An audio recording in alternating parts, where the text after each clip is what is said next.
I went on my Instagram and I asked my audience to give me their beginner rider questions. Today I'm going to try to answer as many of them as possible.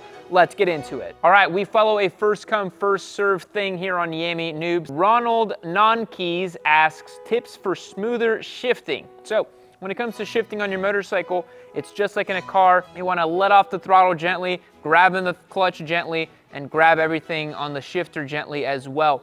Everything has to happen as smooth as butter on a motorcycle. You don't want to be in a situation where you're grabbing things clunky. So if you operate everything nice and smooth, and honestly a little bit quicker than you think you need to, everything's going to be nice and smooth on that motorcycle. Matija Kukolovich asks a great question here. Which year Hayabusa is best for a beginner? Well, we all know that a Gen 1 Turbo Hayabusa is the best beginner motorcycle. There is no question about that. So I say a 2007 with a nice turbo on it, best beginner bike of all time. Gustavo de la Fuente G asks, best bike for a 40s guy. All right, so if you're in your 40s, I really think that a 650 class bike is gonna do you great. If you wanna do long distance touring, maybe something like a V-Strom 650. If you're budget conscious and you're trying to cut some costs as well, a used V-Strom 650 is gonna be a great bet. Makes a great sound too. I highly prefer those motorcycles over something like a Versus 650. Although if you want some pizzazz and charm, you can't go wrong with the MT-07 either. If you've got some coin, I would say a Tuono 660 would make a great motorcycle for someone in their 40s as well, for you to enjoy and have fun with. All right, JQ Oreo 390 says, how do you get comfortable lane splitting? The best thing you can do to lane split is to do it slowly, and whenever traffic is fully stopped, that's gonna get you started to filtering between cars. I don't really recommend your first time filtering to be while traffic is moving, because that's a whole other ball game. So the first thing I can recommend is if you're at a stop, everybody else is stopped, and if it's legal in your area, try to filter up to the front. If it's not legal in your area, I still recommend giving it a shot anyways, because it's a great skill for motorcyclists to learn, but that's gonna be the best way to start getting comfortable with it. Ruimpa asks, should I be worried about my tires being cold or at a good temperature? Yes, you absolutely should. This is super important when you're riding on track, especially if you go out there and start sending it on cold tires, you are probably not gonna have the same level of grip as you normally would. On the street, it's kind of important, but not nearly as important on track because you're not riding as aggressively. On the street, you can get away with staying perfectly upright and it's not gonna be a huge deal. But the best thing you can do to get heat in your tires is to accelerate a little bit more briskly in a straight line and to brake a little more briskly in a perfectly upright straight line. You don't need to do that crazy back and forth weaving thing. What actually gets heat into the tire is putting like kind of weight and pressure and actually load into the tire. So if you firmly accelerate, get that tire to spin up, you're actually creating heat in that tire much more effectively than weaving back and forth. So whenever you're going out for a street ride, make sure you're getting your tires up to temp before you start carving corners. That's gonna be the most important thing. Clave GS asks, best helmet sub 300, sub 600, and sub 1000. Okay, honestly, not to sound like a shill, but I do think one of the best helmets sub 300 is one that we sell on our store. It's our most popular helmet, the SS900 from Speed and Strength, DOT and ECE rated. You can get it for $109 on the store. Great buy. If you want to go for something else, HJC has a bunch of really good helmets under that price point as well. I think sub 600 you can get into an entry-level Shoei or an Arai. A Defiant X, I believe, is $579. And sub 1000, I mean, at that point, you're just talking about your preferred helmet fit and whatever you think is cool. I'm very partial to the Arai Corsair X. That's the helmet that I wear. I have two of them. I love them so much. But you can get into a Shoei X14 at that price point as well too. So I think sub 1000 is kind of just personal preference, but those would be my recommendations. Swaggy D25 asks, the best time to buy a motorcycle? Well, it's right now. Seriously, time value is the biggest thing in life. Doing stuff now as opposed to later is always gonna be better. So I say you should get started riding as soon as you possibly can. Don't try to time yourself in terms of like trying to get deals in the winter and stuff like that. Yes, you can get better deals in the winter, but ultimately, if you want to start riding now. Don't wait. Okay, Hopscotch Pilgrim asks, what happens if you come to a stop in the middle of going up a hill? Not much, really. The only thing you're gonna have to keep in mind is your motorcycle, if it's in gear, is gonna roll back a little bit whenever you let off the clutch, right? Because you let off the clutch, you get on the gas, it's gonna roll back a little bit, and then you can kind of go onto there. But the biggest thing you can do to mitigate that is to ride your rear brake. So you use the 1 foot down technique that I've told you guys about in videos. So if you keep your left foot down, your right foot on the rear brake, hovering it, and then you clutch out and throttle a little bit, you should be able to roll away from this hill no matter what the gradient is without rolling back. Obviously, if you're on a 45-degree angle or whatever, and you're on a crazy enduro setup or on a dirt bike, there's a totally different type of technique you're gonna use there, right? But we're talking about street riding here, and that's what you're gonna wanna do. Keep that left foot down, hover the rear with your right foot, clutch out, a little bit of throttle, dab the rear a little bit, and then you'll be on your way without rolling backwards on a hill. All right, Dip Sienavison, man, I'm sorry if I'm butchering you guys' names. They ask, rev matching for the streets, yay or nay? I say big yay. We actually have a video coming out about how to rev match and engine brake on the street. Be sure you guys check out that video. It may have gone live before or after this one. I can't remember off the top of my head, but rev matching is the thing you want to be doing. You don't want to just have your clutch taking up all of that bandwidth. You don't want all the load going into your transmission. It's always going to be best to rev match, and make sure you check out that video. NPM Linus asks, Arai or Shoei or AGV, I need help upgrading soon. So all three of those helmets are fantastic premier apex level helmet makers. It really depends on your head shape and the ultimate helmet shape that you want. If you want something that is a little bit more sporty, a little bit more aggressive, AGV has a bunch of really cool shapes and styles. That was Rossi's helmet for many, many years, but I am personally partial to Arai's. I think they are simply the best of the best. Round head shape helps to glance off whenever you are going down, so I recommend Arai just because that is what I personally ride in. But all three of those are fantastic helmets. Okay, Tarnished Squid here asks, when are you not considered a beginner anymore? And then Al Monterey actually asked the exact same question right after him, said, at what point are you no longer a beginner? That's pretty crazy. But anyways, I think that you should always retain the beginner's mindset. What do I mean by that? I mean that whenever you're starting out a hobby or an interest, you are most likely to be able to absorb information, right? And if you always approach motorcycling like a beginner, in a beginner's mindset, you'll always learn more because there's always more to learn. I promise you, you don't know everything. I don't know everything. Club level racers and experts, and you know, I'm one of those myself, but what I meant to say is professional riders and those kind of people, they don't know everything. There's always more to learn with motorcycling. It's a fantastic hobby for that reason, and I think you should never consider yourself not a beginner. You should always retain a beginner's mindset. I think it'll happen naturally over the years. After you've been riding for 4, 5, 7, 10 years, you'll notice that there's just simple stuff that you don't need to think about anymore, like I can jump on any motorcycle and ride it effectively. That probably means I'm not a beginner rider anymore, right? But anytime I approach a new motorcycle, I retain a beginner's mindset in order to adopt and to involve myself in the bike and to really understand what it's trying to tell me. That's what I mean by that. And so kind of a non-answer to your question, but hopefully that helps. VJ Verma 407 asks, how come two bikes with the same engine capacity deliver different power outputs? That's a great question. So there's lots of reasons for this, right? On its most basic level, you know, if you have a 650cc single-cylinder engine and you have a 650cc four-cylinder engine, on average, the engine with the more cylinders will make more power. That's just kind of like a fact. Multiple engines can produce more power. Also, if an engine can rev more, it can typically make more power as well. So if you have a higher revving engine, it's going to make more power.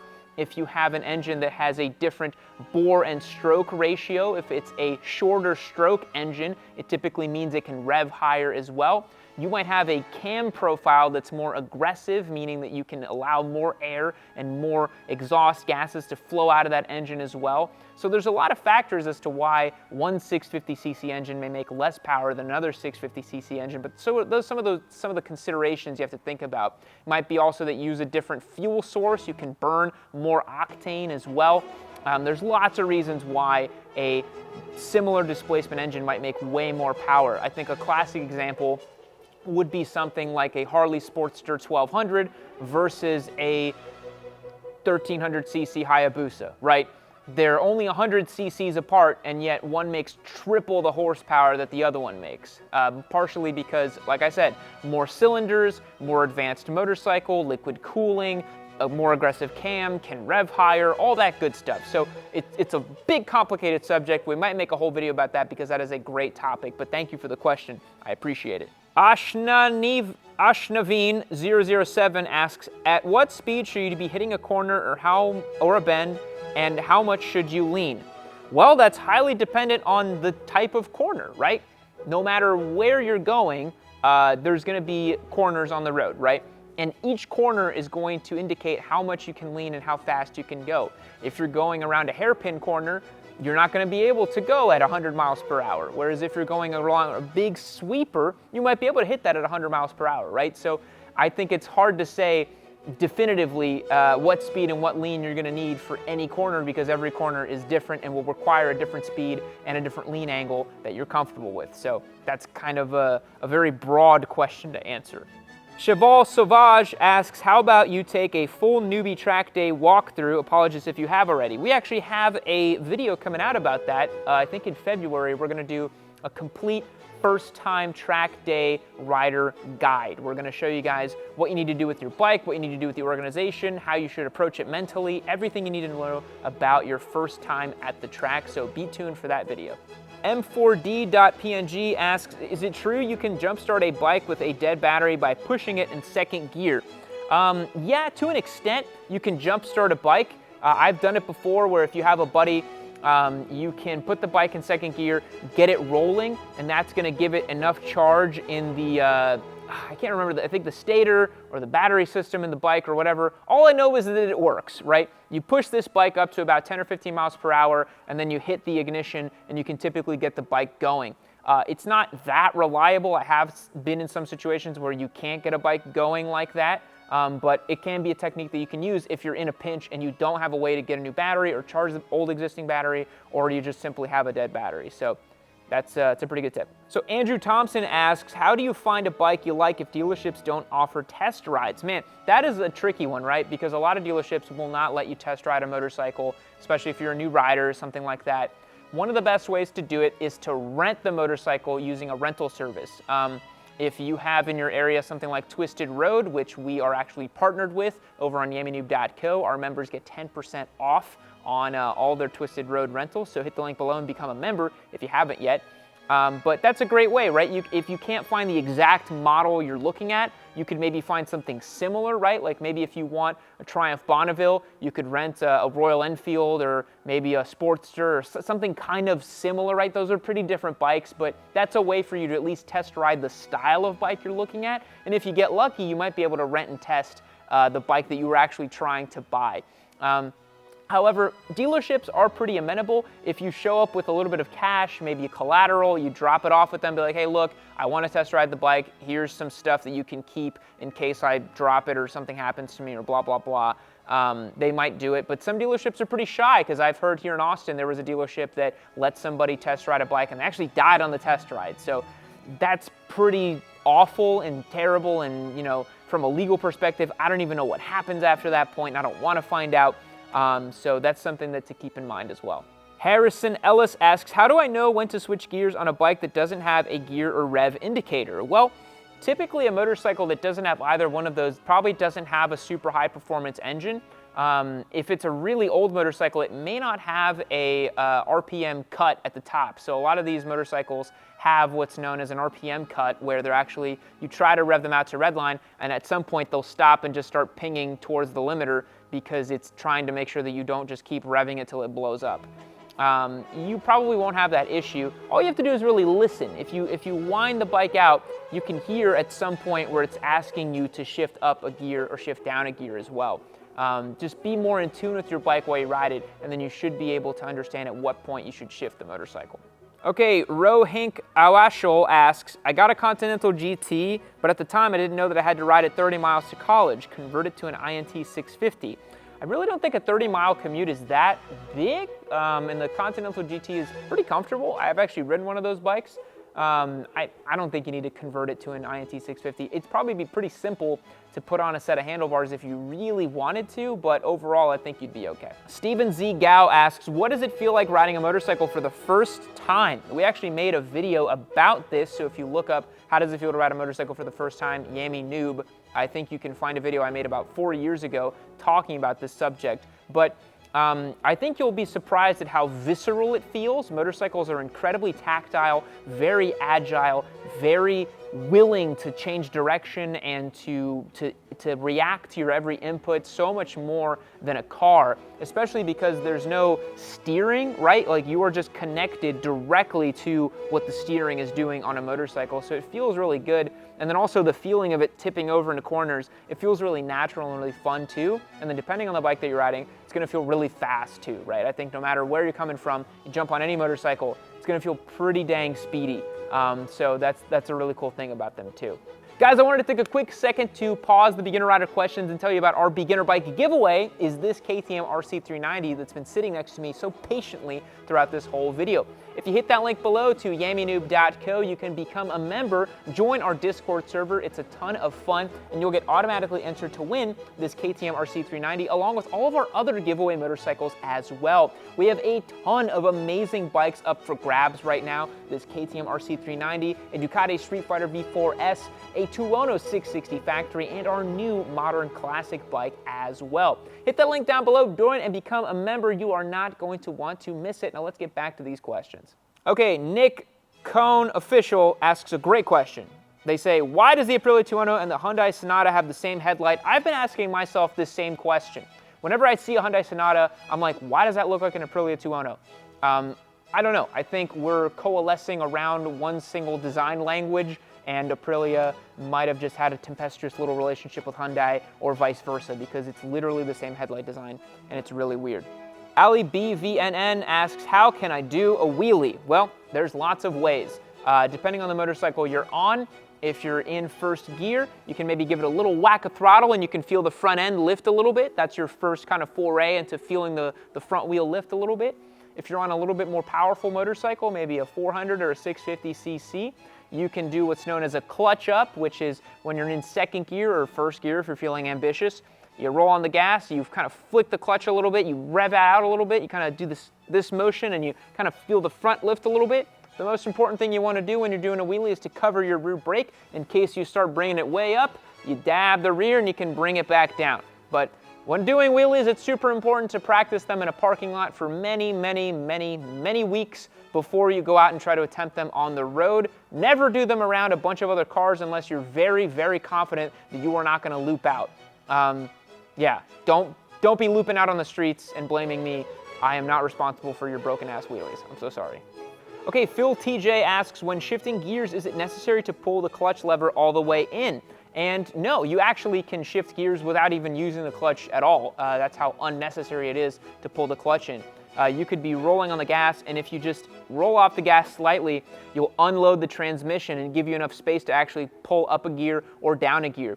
If you want to go down a gear without the clutch, you have to pull off and then slightly whack the throttle a little bit to rev match a little bit. It can be done, but just play around with it. You'll actually be surprised how easily the transmission wants to slip in and out of gears whenever you roll off the gas. So just simply roll on the gas, roll off of it, grab up a gear and roll back on. You can shift gears without the clutch, and it's totally fine for the motorcycle, not going to hurt it in any way whatsoever. Flipmoto asks me, pizza or French fries? Now that's tough. It depends on my mood. If I'm trying to have a full meal, always go with the pizza, for sure. But man, I do be loving some French fries, and they are a fantastic snack, a great accoutrement to almost any meal as well. I will happily take some fries and enjoy them, especially with a nice garlic aioli dip or perhaps a mustard dip of some sort. I don't do ketchup, not a ketchup kind of guy, but I will have one of those dips for sure. Riley Quimby asks, anti-fog stuff for visors in cold weather, question mark? So the best thing you can do for fogging up visors in cold weather is to get what's known as a pin lock system. Many visors offer this, but basically it's just a little film that's going to exist between your visor and your new pin lock film. It creates a small pocket of air between the visor and the pin lock so that it never gets contacted with the air that you're breathing in, and it never allows for any fog. So getting a pin lock system is the best thing you can do to avoid that fogging up. iPablo1111 asks, what's the difference between Sumo and dual sport? So basically, a dual sport motorcycle is going to have a 21-inch and an 18-inch rear wheel setup, so 21 front, 18 out back. This is used for riding off-road. You'll typically see these with very narrow wheels and narrow tires with knobs on them so you can go and ride in trails, whereas a supermoto is going to have 17s with sticky, sport-oriented tires on it, typically a little bit wider at probably about a 120 up front and a 150 out back for a dirt bike supermoto style setup. That's primarily the difference. Sometimes you see differences in the suspension as well. Dual sports have longer travel because they need to go over rocks and stuff and are a lot softer. Supermotos have stiffer, shorter suspension so you can really carry into corners and stuff like that. Sometimes supermotos have higher hopped up engines as well. People often convert race-oriented motocross 450s into supermotos. Sometimes they take trail versions of those 450s and turn them into supermotos as well, whereas dual sports are typically street-oriented motorcycles that have very relaxed engines like a 250 or a 300 or something like that. So those are some of the differences between a dual sport and a supermoto. ABM Weldworks asks, is a supercharged Busa the best first bike I can get? Yeah, you know, I think the turbo spools on a little bit too late in the game. The supercharger is going to give you that nice rip of torque right off the idle, and I think a supercharged Busa is the way to go. But in all seriousness, I'm actually very interested to test ride a supercharged Busa. I'm actually talking to the guys over at TTS Performance who've made the Super Busa out there in the UK, and we're hopefully going to get something going together, but I don't want to spoil the fun just yet. And if all else fails, I do have my H2. It's just not here right now because it's getting fixed. Bobby Anderson asks, do you really think a R7/R6 is a good beginner bike? RIP R6. So R6 and R7 are two very different motorcycles, right? One is a thoroughbred race-winning super sport 600 class bike, and the other is a kind of very sporty MT-07 based Twins Cup bike. And I think you should be able to start on the R7. To be honest, the R7 actually produces more power and torque throughout most of its rev range than the R6. The R6 really only makes more power up above 10 or 11,000 RPM. But the R7, I think if you're a responsible beginner rider and maybe a little bit older and more mature, makes a lot of sense. Great motorcycle for that. But I think the R6 is probably not going to be a great first bike for just about anybody.